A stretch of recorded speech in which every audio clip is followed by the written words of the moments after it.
Olá, bem-vindo ao vídeo número 5 da nossa série Comunicação e Emoções.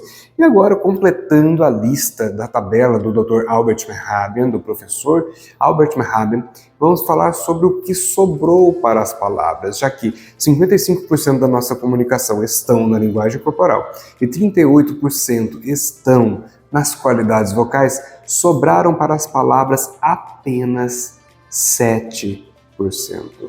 Pasme! Segundo essa pesquisa do Dr. Albert Mehrabian, apenas 7% da nossa comunicação estão nas nossas palavras. E muitas vezes a gente fica ali se esforçando com um monte de palavras, com palavreado, ou complicado, ou rebuscado, ou às vezes simplificando para traduzir, e se esquece dos detalhes anteriores, dos 38% das qualidades vocais e dos 55% da linguagem corporal.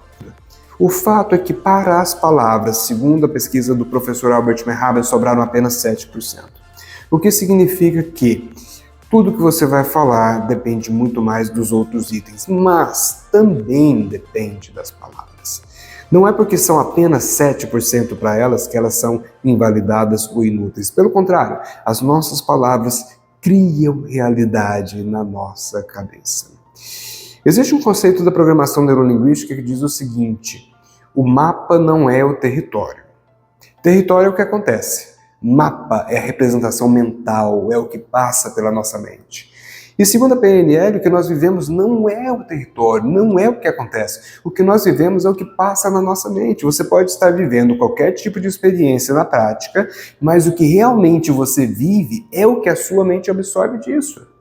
Se não entrar na sua mente, você não viveu. Quantas vezes você já passou por um lugar ou por uma situação e de repente alguém pergunta para você: você lembra disso? Você viu isso? Você simplesmente diz: estava lá? Não, eu não vi. Então, você não viveu aquilo. Eu lembro que uma vez eu fui viajar para a praia com uns amigos e passamos por uma situação interessante, não vou dar detalhes aqui, e depois um amigo meu perguntou: você viu? Eu falei: o quê? Aí ele comentou o que ele viu e eu falei: não vi. Eu só vou dizer que eu saí perdendo por não ter visto, mas enfim, já passou. Não vi. Poderia até nem existir a situação. Eu suponho que exista porque ele falou. Mas se fosse pela minha mente, eu simplesmente não vivi aquilo. Então as nossas palavras, elas geram realidade, elas criam a realidade, claro, junto com os outros itens.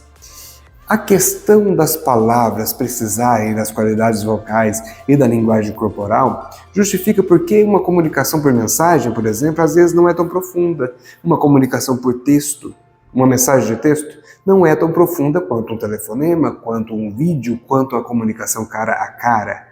Não tem a mesma profundidade porque faltam aqueles elementos. Entretanto, eu volto a dizer, as palavras podem ser apenas 7% da nossa comunicação, mas elas têm grande capacidade. As coisas que você diz geram emoções, em si mesmo e no outro, assim como os elementos anteriores que eu já falei.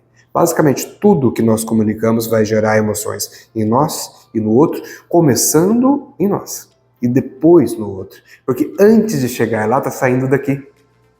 E antes de sair daqui, está provocando em mim as emoções que eu também vou provocar no outro. No próximo vídeo, eu vou ensinar você como gerar emoções no outro. Eu vou falar especificamente sobre as emoções positivas, mas a premissa que eu vou usar também serve para as emoções limitantes. Não que eu queira que você crie emoções limitantes, o que as pessoas chamam de negativas, né? Não que eu queira que você crie isso no outro, mas para você entender que talvez você esteja criando mesmo sem querer. Que tal tomar cuidado com isso daqui para frente, hein? Muito obrigado, espero que você tenha gostado. Lembre-se de curtir, lembre-se de comentar, deixar um comentário falando sobre dicas para os próximos vídeos e envie. Compartilhe com aquela pessoa que precisa aprender esse conteúdo.